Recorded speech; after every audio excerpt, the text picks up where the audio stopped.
ఒక చిన్న గ్రామంలో లక్ష్మి అనే అమ్మాయి ఉండేది. ఆమెకు వంట చేయడం అంటే చాలా ఇష్టం.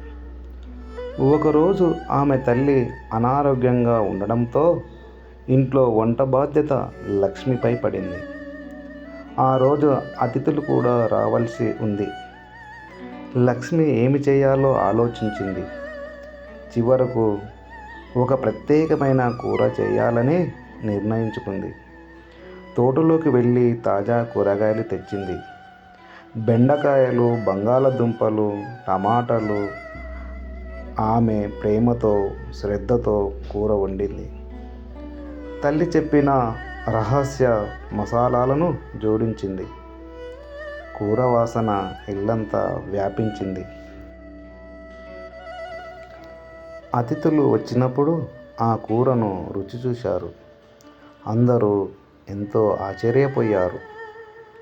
ఇంత రుచికరమైన కూర మేమెప్పుడూ తినలేదు అని ప్రశంసించారు.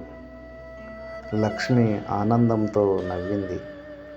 ఆమె తల్లి కూడా గర్వంగా చూసింది.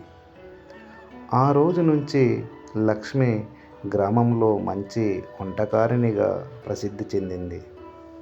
ఈ కథలోని నీతి ఏమిటంటే, ప్రేమతో చేసిన పని ఎప్పుడూ మంచి ఫలితాన్ని ఇస్తుంది అని చెప్పవచ్చు.